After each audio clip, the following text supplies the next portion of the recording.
On today's episode, you will have to forgive me if I fanboy out all day. I have been dying to do this episode.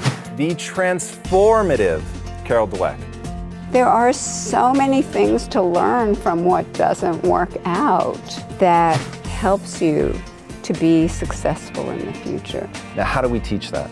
Challenge yourself all the time. Don't praise intelligence or talent, praise the process. That's it, right? So if you take nothing else away, like that's it. Tattoo it, write it on the wall, do whatever you have to do. I have an idea for you. It's time to go inside Quest with host Tom Bilyeu, president and co-founder of the second fastest growing private company in America. And now he's uncovering the universal principles of success. I can tell you right now what principle number one is. Follow your passion. Inside Quest starts right now. Hey everybody, and welcome to Inside Quest. We are the dojo for the mind. Our goal is to bring on amazing mental warriors and learn from their experience. And today is a red letter day, and you will have to forgive me if I fanboy out all day. I have been dying to do this episode. We have with us somebody that is one of the researchers behind the most important psychological research that's being done today. She's a best-selling author. She's taught for both Harvard and Columbia and is now the professor of psychology at Stanford University. Her book, Self Theories, was named as the Book of the Year by the World Education Federation. And the concepts in her book, Mindset, are going to help bring peace to the Middle East, and I'm not kidding about that. So please help me in welcoming the transformative Carol Dweck.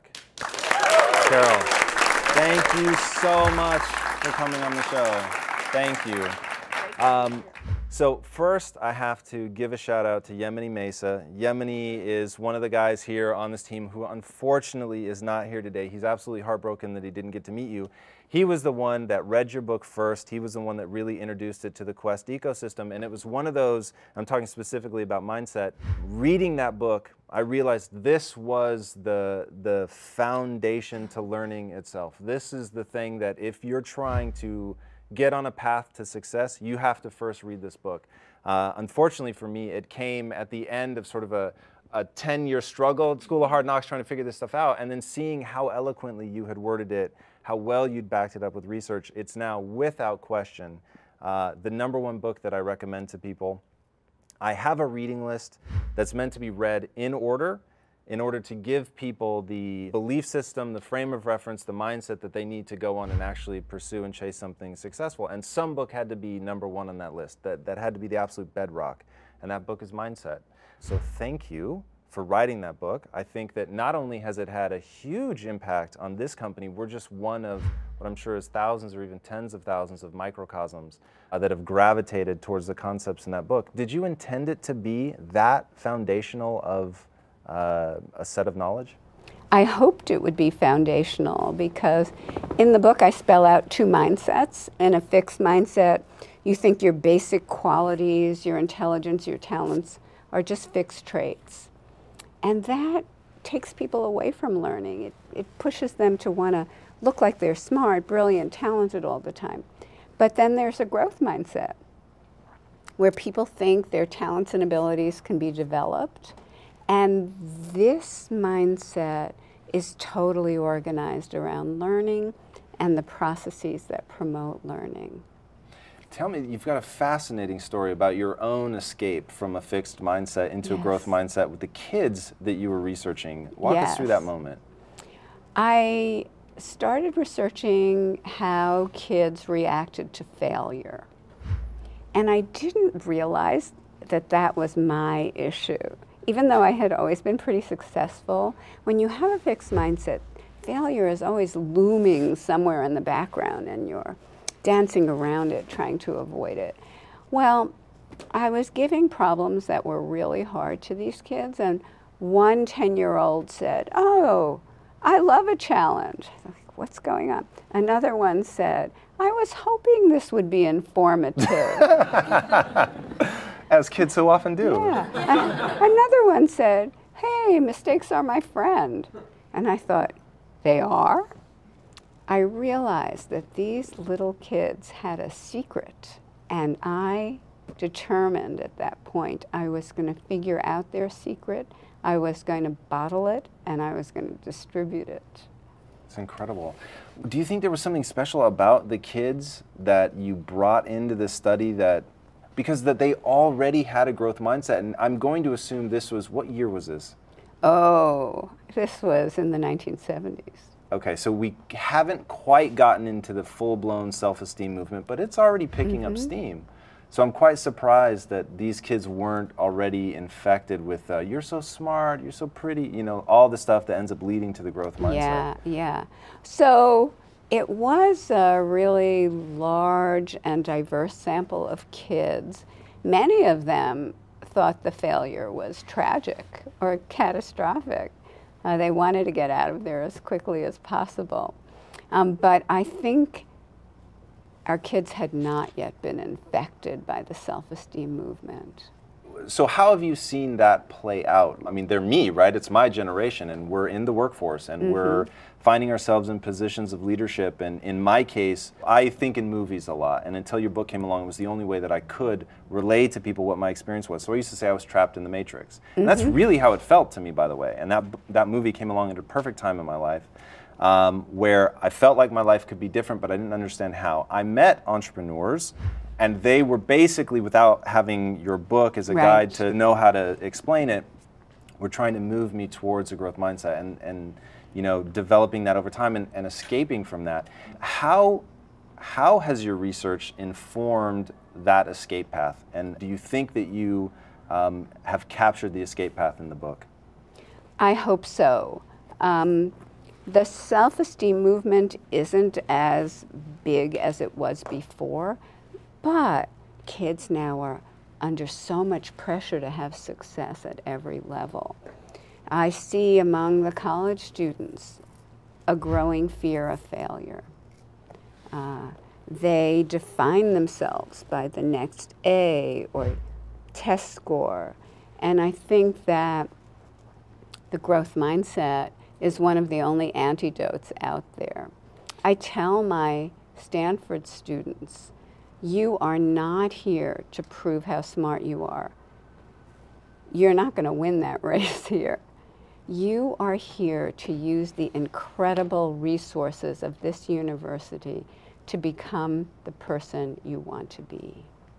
You've got a great quote about that, and if you don't mind, I'm going to read it. It really, really hit me. So one thing that I find fascinating is to find out what people think sort of is a life well lived. Yes. And you get obviously very, very different answers, but you gave one that really resonated with me. You said, life is about the contribution you make, and knowing that when you look back, you know you went for it. Why do you think it is that we sort of universally as a species, we have this moment of reckoning at the end?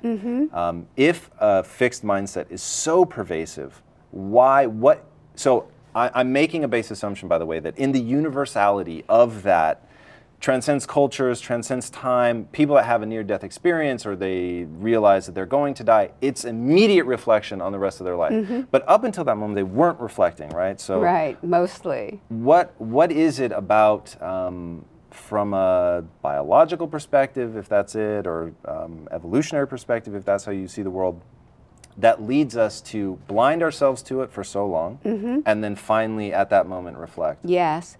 I think because we're social animals, we respond to the pressures of the immediate situation. How am I going to succeed in this setting? What do people admire? What do people respect? And we can get really caught up in that. I think that if we get people to think of their contribution, their ultimate contribution, they can pull themselves out of that matrix of hopping to doing the trick now, getting the A now, getting the test score now, to think, what do I want to be and how do I want to contribute to society in the long run? The head of a very prestigious prep school on the East Coast recently said, I get the best students, we get them into the best universities, and almost none of them have ever made a contribution to society. Wow, that's a terrifying statement. Terrifying. And I think we're here to change that. it's a bold goal. It's really big, and we're going to talk about the Middle East later. One of the things that really spurred the desire to do this show is the desire to explain to people that if you have the audacity to start thinking big, now you just have a point on a map. Yes. Right? So now there's something you can march towards. It's not, the magic of dreaming big is merely the specificity of having a dream. Yes. Right? It's having the specificity of having a dream, and that if you are a dreamer, it means that you believe on some level that you can execute. And those are really the only two things that you need. And once you, if you can get sort of over that last bit, which is that you have to execute on that, and then it's about really looking at paths to execution, which is why this is, so this interaction is so fascinating for me, because I know what you're researching now. And what you're researching now, and I will speak and then you'll tell me if I'm correct. My understanding of what you're doing now is really looking at the most effective ways to communicate this mindset essentially virally from person to person, which I'm going to guess hints at your strategies in the Middle East. Yes. But I want to react to something about the path to your dream, goal, or contribution. I don't think people expect it to be as hazardous and circuitous and one step forward, two back as it is. So I have my Stanford students project themselves 20, 30 years into the future and write me a letter. Wow. They're moving toward their contribution, but their letter tells me all of the setbacks, heartaches, heartbreaks, failures that they encounter along the way and how they got through them. Wow, you just gave me the chills. I want them to expect that it's going to be incredibly difficult, filled with obstacles, and they are going to get there. So I have a weird interviewing technique. Some people have been interviewed. And I used to give what became known as the Dark Days speech. And it was essentially that. AG, I'm looking at you. Dark days are coming for you, right? And the reason that I gave people that speech was I wanted them to understand exactly that, right? This is going to be difficult. So I need you to tell, because we're trying to find people that want to be here in this specific place. Not a job, this job. So, hey, if we can all look that it's going to be hard, we can see those difficulties, and we've got the passion and the motivation to stay committed to making that happen, then you might do well here. But if you're thinking this is a bed of roses and you just really like, you know, the industry that we're in, it's... and you're going to get on this rocket ship to success. Right. Now, how do we teach that? Because still, I think the quote holds true. Most people don't make a significant contribution. So how do we take that knowledge? So my goal with the show is right now today, I want this audience to be different before hearing you and after hearing you. So what's that lead domino? What do we push over now? What do we get them to do, think, believe, act? Maybe it's write the letter, I don't know. But what can they do for step one to make sure they get on the path to making a contribution? I think there are a couple of things. One is to challenge yourself all the time. And the other, also within a growth mindset, is to take the setbacks and turn them into valuable information. Think back about relationships that didn't work. When I think back, I think, wow, was I lucky? What a narrow escape. Think back to jobs that didn't work. You wouldn't be here now if those jobs had worked out. So there are so many things to learn from what doesn't work out that helps you to be successful in the future. The other thing to keep in mind is I think we all have a unique set of skills and motivations that will lead to a unique contribution. The terrible thing about the fixed mindset is we're comparing everybody on the same dimension. Are you smarter than me? Is she smarter than you? What is that about? But when you think within the growth mindset framework of developing your abilities over time in the framework of who you are, all of us have unique things to contribute if we stick to what we're doing. You draw some really fascinating connections, especially in self-theories, which obviously is a much more clinical journal than Mindset, which was obviously written for the masses. In reading that, still, there were these really fascinating connections between a growth mindset and a fixed mindset and their effects on self-esteem. Yes.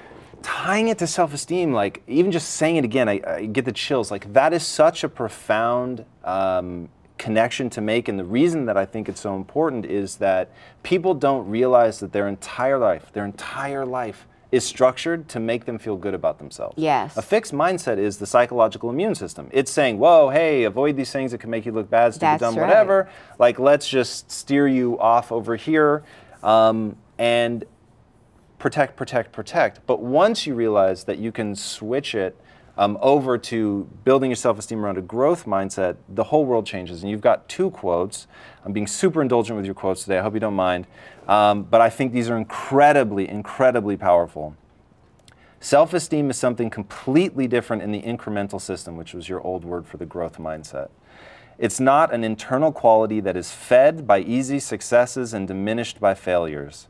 It is a positive way of experiencing yourself when you are fully engaged and are using your abilities to the utmost in the pursuit of something you value.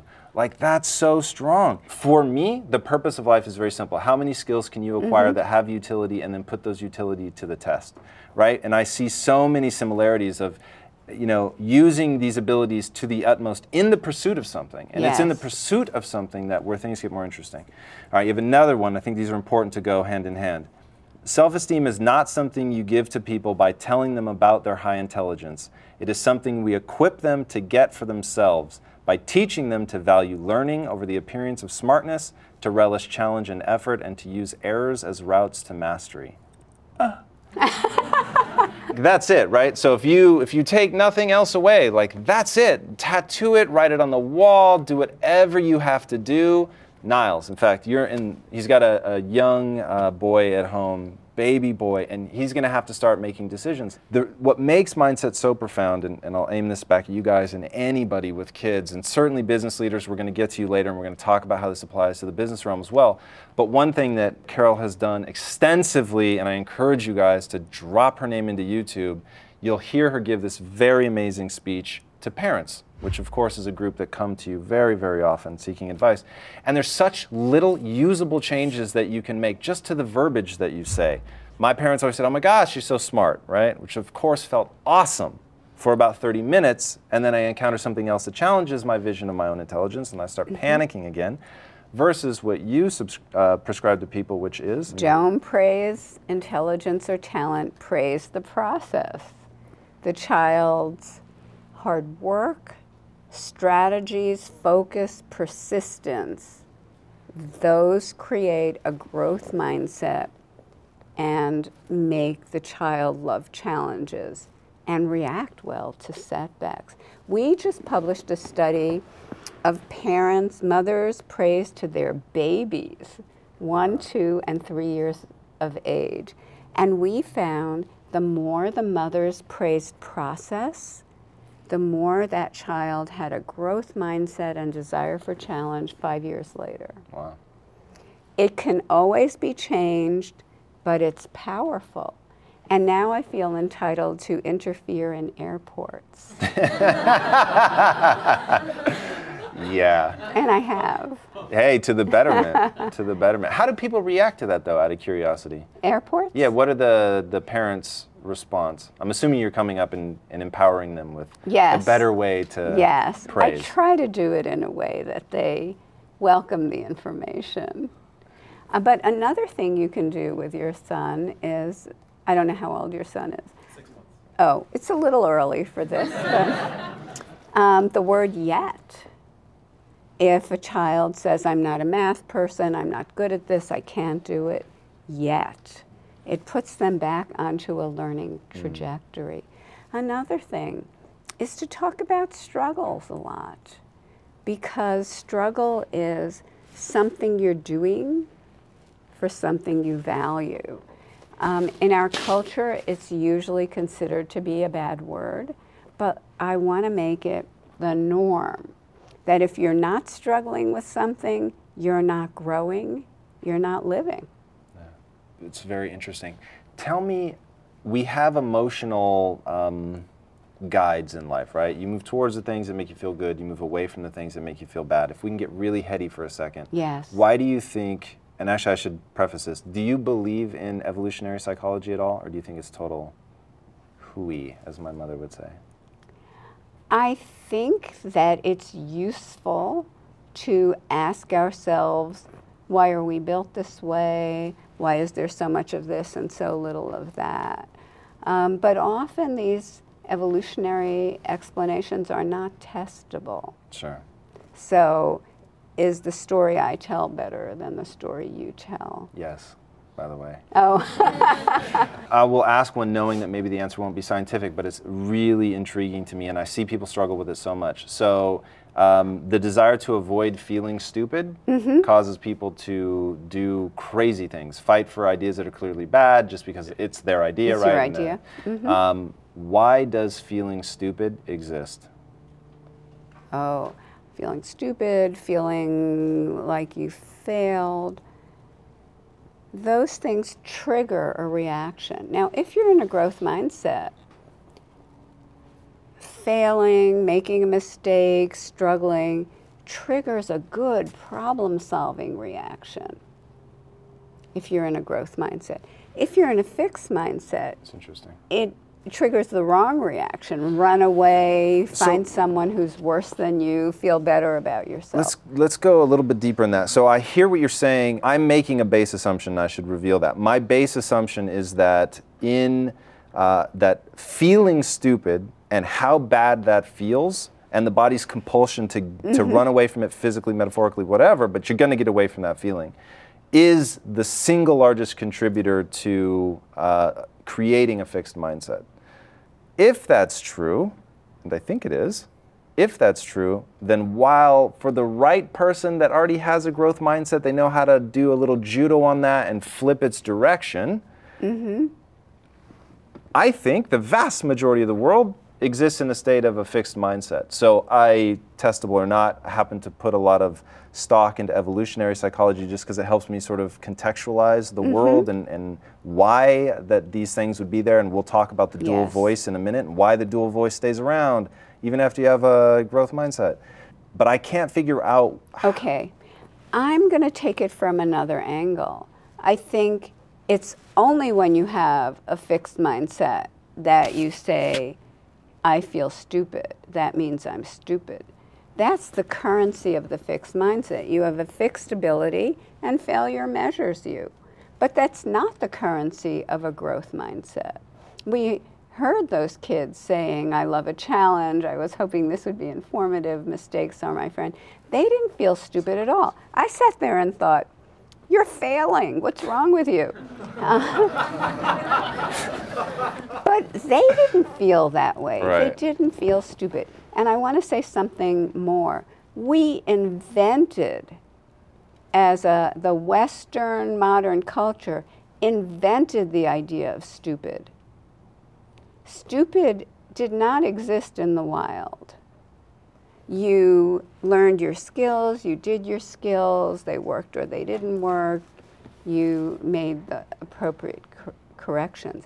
We invented the idea of intelligence that gets measured by your successes and failures. So I don't think it's necessarily a natural state of humankind.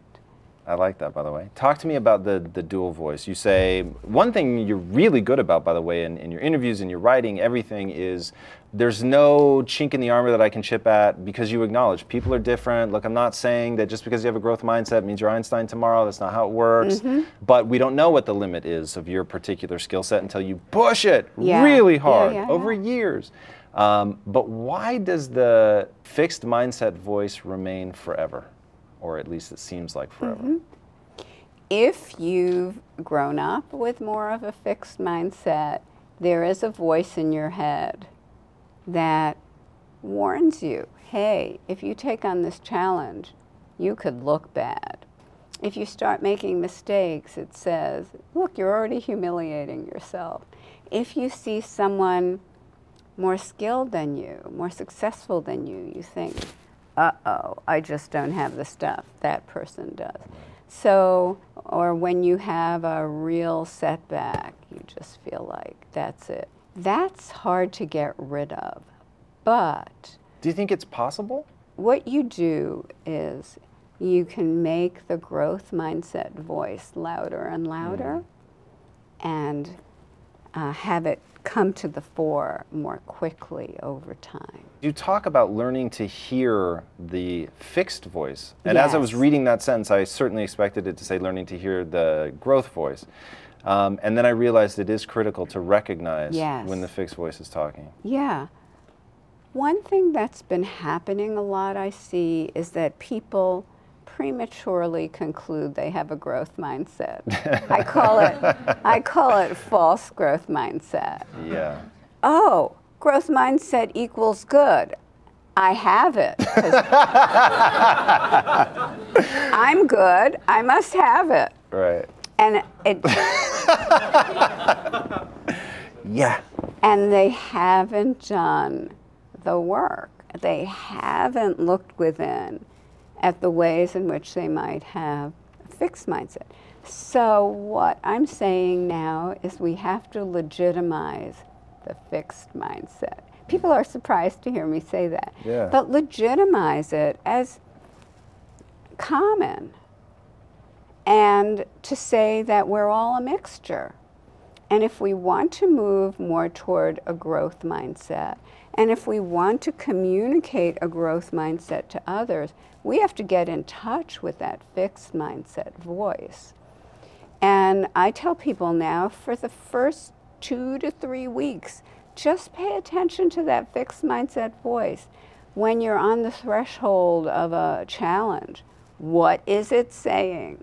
When you've made a mistake or said something that people don't agree with, what is that voice saying? If you see someone more accomplished, what is that voice saying? Just listen to it. Don't beat it down. Don't ignore it. Listen. People say, or so it's been said, that genius is a young person's game. What do you think about that? I think that's not true.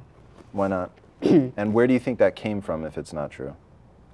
I think that many contributions can be made by young people because they have a new way of seeing things than the people who have been around a long time. They have a different perspective on old problems and may find a new way to solve them. But many, many issues get solved by people who stick to something for a very long time and come to understand it in a new way. Okay, so you're about empirical data, so I'm going to push you. There's some pretty compelling studies that show the number of Nobel Prizes and when the work, when it's awarded, obviously, is much later, but the work that they did is much younger. What do you think about that? But it's often for a sustained body of work, not that just the original discovery, but how you built on it and showed its importance. So maybe you can have insights early, but you need to sustain that contribution. And there are people with 2 and 3 Nobel Prizes, and they didn't do that at 21, 22, and 23. Right. They did that over their careers.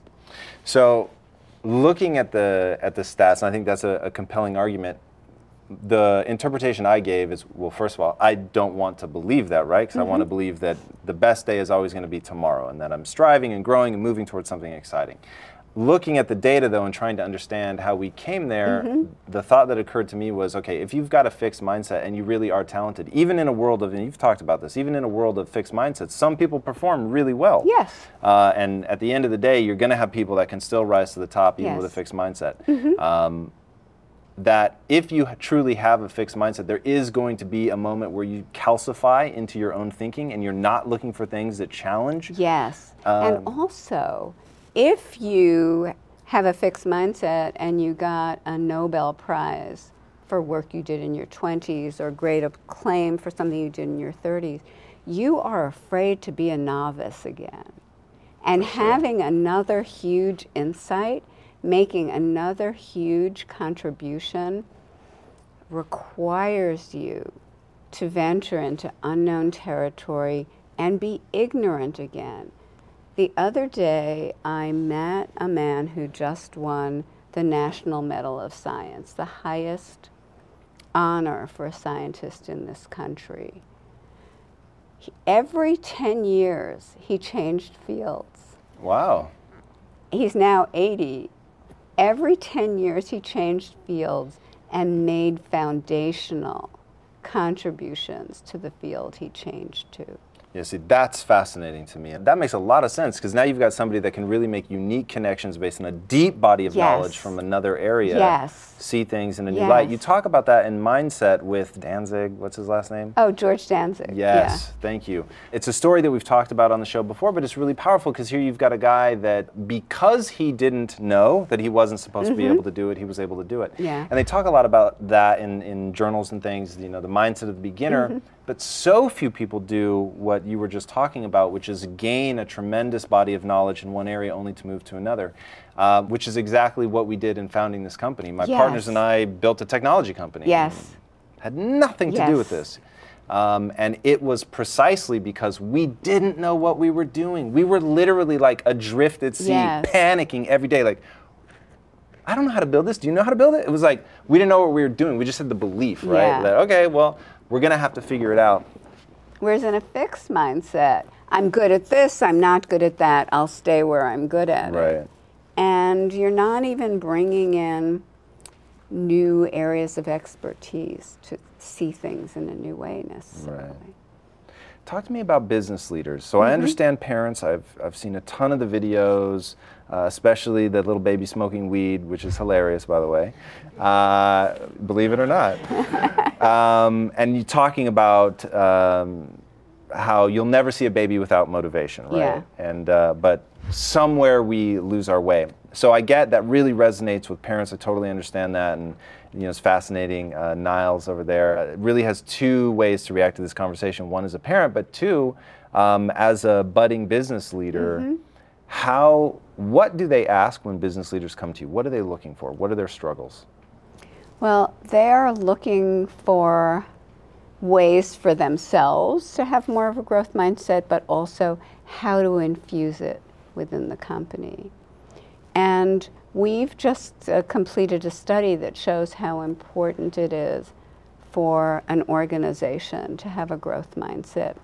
We studied a group of Fortune 500 companies, so major organizations, and we surveyed workers throughout the whole organization, including the leaders and managers. The first thing we learned was that people in a company agree about whether their company has a fixed mindset. We call that a culture of genius, where everyone has to kind of stride around looking brilliant. Or whether their company has a growth mindset. We call that a culture of development. And that's where everyone in the organization's development is valued. So people agree on that. Wow. And it makes a big difference what culture the company has. Do you have any statistics on the difference that it makes by any chance? That would be amazing. Well, here's what we know so far. First, the employees in the growth mindset companies said they felt much more empowered by the company and committed to it. The fixed mindset people kind of had one foot out the door if a better offer came along. Yeah. Second, the people in the growth mindset companies said this organization rewards innovation, creativity, collaboration, and they will have your back if you take a reasonable risk and it doesn't work out. People in the fixed mindset companies were more saying the company talks innovation and creativity, but if it doesn't work out, someone pays the price. Right. And in the fixed mindset companies, people said much, much more. There's a lot of keeping secrets, hiding information, deceit, cutting corners, because everyone wants to be the big cheese. And if you're the big cheese, I'm not the big cheese. All right, I'm not going to name names with my beloved fellow soldiers in arms here, but one thing that we struggle with here is we desperately want to be a growth mindset company, but there are so many people that walk in the door with a fixed mindset. And while I try some of the techniques, process encouragement, all that, I'm really hopeful you've got some silver bullets for me in terms of how to get somebody, an adult, and let's really take it out to its extreme. I wish it weren't so, but it is directly tied to age, in my experience, how easy it is to break them out of that. So how do you teach differently to kids versus adults versus, you know, somebody who's towards the end of their career? Well, let's talk about it, because I don't have a silver bullet for what you do when someone walks in the door, but let's talk about it. Damn you, Carol. So sorry, my profuse apologies. But let's talk about it. What kind of tasks can you give them that could lead them to struggle, that could lead them to persevere and see their progress? What kinds of rewards can you give people? Because boy, I don't mean concrete rewards, but necessarily, but evaluations that say, well, you did all this, but I don't see that you challenged yourself. Or you did all this, but who are you collaborating with? Who are you mentoring? So you're communicating a value system, not just by saying, oh, here we value growth and we like a growth mindset, read this book.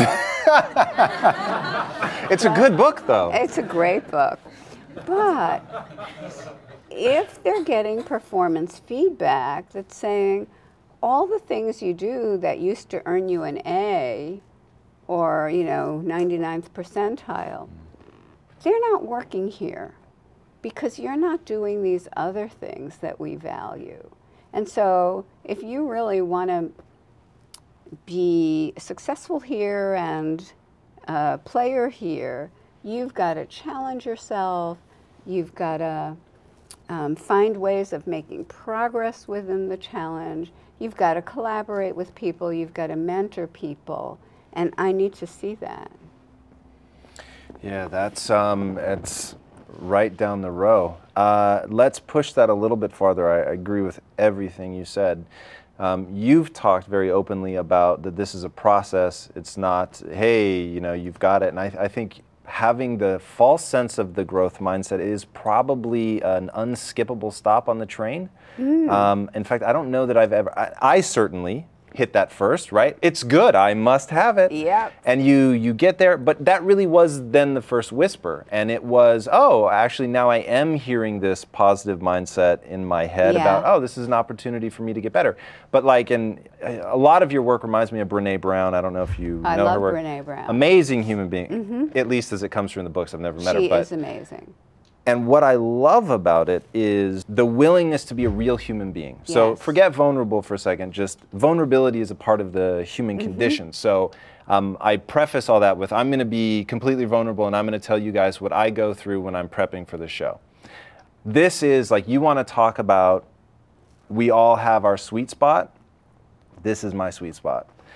But every show is the going through the moment of crisis of listening to that voice of I'm not going to find that next way to go beyond the traditional Q&A, right? Because that's the big thing that drives me. I don't want this to be Q&A. I want to go a little bit deeper. And every time there's that voice in my head that's like, yeah, you're never going to be able to find it this time. And having to learn techniques mentally because there really are two voices. And not in a schizophrenic way, or maybe that's exactly what schizophrenia is, it just gets worse. But really, truly, like learning how to feed one way of thinking versus feeding the other, and then seeing that grow strong over time. And you use the reference all the time about once kids realize that the neuronal connections are much like muscle, in that when you use it, you strain it, you stretch it, it actually grows stronger and more effective. And so applying that back to them, the way I see it is the one sort of gift, if I have a gift, is I understand myself. At my most petty, at my most weak and grotesque, I understand it, right? And that gives me insight into other people when I see them acting in a given way, petty or whatever. I'm like, oh, hey, I do that too. So I recognize that. So I know that sort of slide back of, okay, yes, culturally I understand that I'm supposed to have a growth mindset, and I really like to believe if you were to test these guys, you would see that they all say that we have a growth mindset. But if you were here every day, you would realize that it's all just one big spectrum, and people now fall somewhere on that spectrum, and that getting everyone thusly to move cohesively over time, and I'm building up towards the Middle East here, getting people to move cohesively over time in an ever-progressive way is incredibly difficult unless you have buy-in. Now, you can get buy-in at a company, and that's why, if you've read Simon Sinek's book, Start With Why, the mission is what we focus on. Now, what these guys don't know is the mission is a way of just giving them a rallying cry. It's getting them to buy in on something beyond themselves, beyond the company, to the greater good, right? Which is all something that we can either go, yes, I believe in this, or no, I don't. And it's completely devoid of motive, right? So for us, it's, we want to take back the food supply. We want to re-engineer the food supply. The reason we want to do that is that's what you have to do to end the global slide towards ill health, right? So while we have a company that does well around that, we have a cultural philosophy that we need other companies to jump on board with that, which means our market share will grow smaller and smaller over time, which we have absolutely no problem with, because our goal is not to make a bunch of money. Our goal is to re-engineer the food supply. It doesn't have to be us. So now we've got this buy-in, we'll call it. Now we can get this collective of people to move in unison towards some grand vision that they own for themselves. How in the hell are you going to do that in the Middle East? Well, yes. We're at the very, very, very beginning. Do you want to walk them through what the research looks like? Yeah. We did some research with Palestinians and Jewish Israelis, 5 studies, and we found that when we taught people a growth mindset about groups in general. Groups don't have a fixed inherent nature. There aren't groups that are evil or warlike. Every group has the potential to change and grow. We didn't mention the other group in the Middle East. We just taught them this general way of seeing groups in the world. When we did that, they liked each other a little bit better when we asked them to rate the other group, and they said they were significantly more willing to entertain major compromises for the sake of peace. Wow. These were very short-term experiments done with Jewish Israelis, Palestinian citizens of Israel, and Palestinians in the West Bank, many of whom were members of Fatah or Hamas. So we were very excited by that. The idea that when you stop demonizing groups, when you start seeing them as having the potential for change, then you can have more hope that change is possible and compromise is possible. Now, we don't fool ourselves that this is a short-term or easy process, and the situation is pretty dire right now. But we're taking these initial findings and we're building workshops around them that teach people these ideas, leadership workshops that teach people about groups and the potential for change. And we're comparing that to traditional conflict resolution strategies, like teaching people to take the perspective of the other.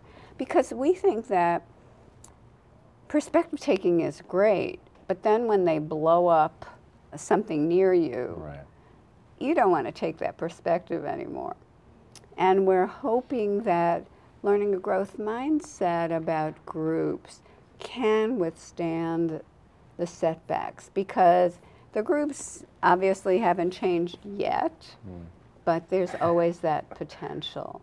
So that when hopeful circumstances come around again, you can still believe in the possibility of growth and change.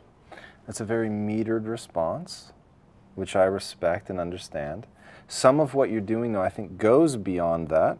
I'm taking it purely from the types of hypotheses that it seems like you guys are forming, which, as I mentioned at the top of the show, is really looking at how do we spread these ideas like a virus? How do we get them to transmit, self-transmit, to replicate and spread through an organization? Yes. And that gives me hope that there's no, even though it's a big challenge, obviously it's going to take a lot to come together, but there's no naivete about the approach. What are some of your early hypotheses about what it takes to get an idea to spread? Oh, I just wanted to say one more thing on the Middle East. One very hopeful sign is that Palestinian teenagers heard about this, and they are running their own workshops. Get out of here. That's amazing. Yeah, so that we're very, very excited about that. Wow, as you should be. Yeah. So what does it take to make an idea go viral? Yeah. A lot of work. So that's why I wrote the book. That's why I speak a lot. It takes people like you who are passionate and articulate. It takes a lot of what we're doing on a daily basis. Okay, so then if we're going to take a step right now towards bringing that famous conflict to an end, a step. I get that we're certainly not going to end it today, but if we were going to take a step, how can we help? What would we need to do? Spreading the idea, I think we've got to maybe get a bit more concrete than that if we were going to have meaningful impact. So I'll phrase it a little bit better, because I know right now you're probably wondering what I'm actually asking.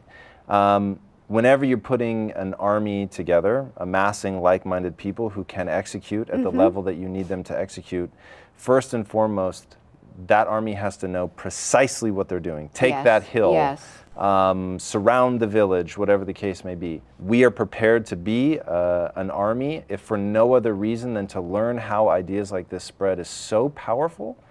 Abstract it from that conflict. It's just so to make it personal again, when you're given a great gift, as my business partners gave to me when they freed me from the matrix, and they set me on a path to learning the growth mindset, you feel compelled to give that gift back. Yes. So that's the show. That's why the company is set up the way that it's set up. I mean, you know, we've got all these guys here, and we welcome any employees to come and attend this kind of stuff. And it may empower them to the point where they want to go start their own company, which means that they will move away from us. And I'll be happy to teach them how to run a nutrition company. That's true, by the way. All of that because you want to give that gift back. So that's why I'm incredibly interested to learn more about how we can help disseminate ideas like this, because I really think that mindset, the book mindset, capital M, is so foundational to learning itself that it needs to go farther and wider. I'll tell you what I've done, and then you can say what you would do. Perfect.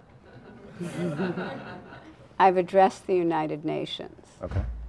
Taught them about the mindsets and the role in conflict resolution. I've talked to the Secretary of Education. Both Obamas have put mindset into their speeches to young people.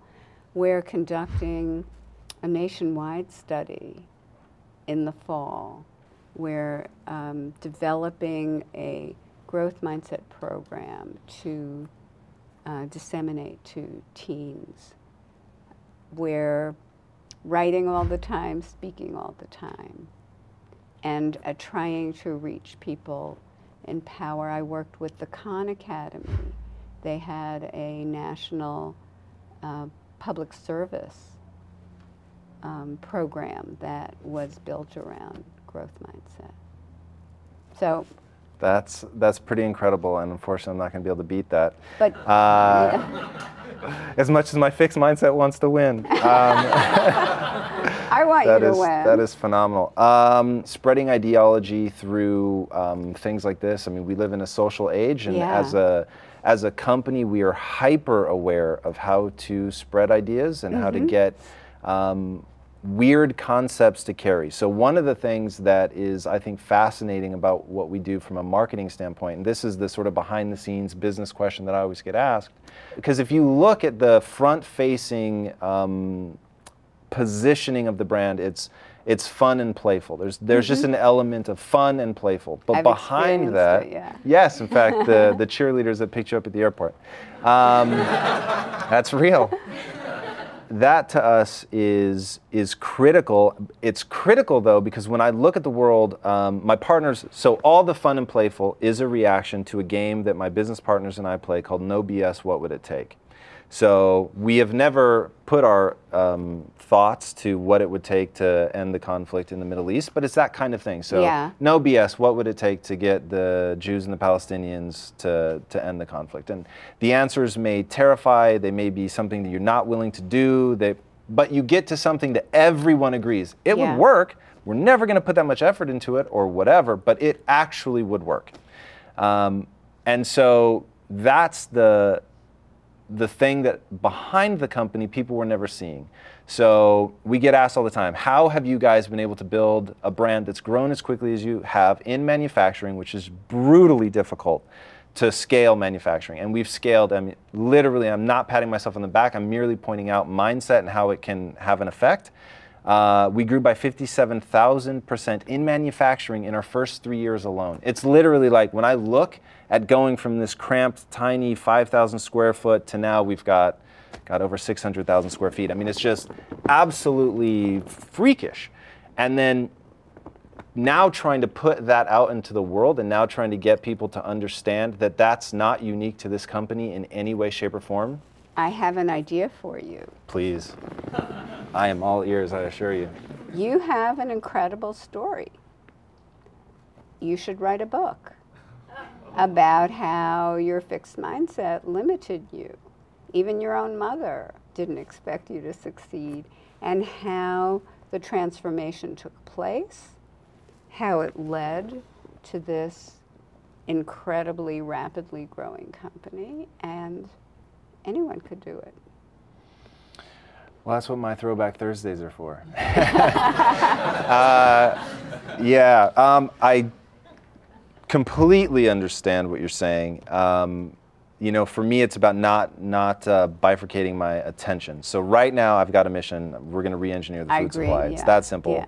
Trying to build this army to do that, maybe one day down the road. But you're right about storytelling. You're right about its ability to affect people and really become a part of them. And that's one of the things that we're trying to do. Like, this show is so random for a food company, right? Like, what? Like, it's such a disconnect for people. What they don't understand is that your brand is painted in the colors that you put on your brush, right? So the colors that we put on our brush are fun, playful, right? That's a color that you see in everything that we do.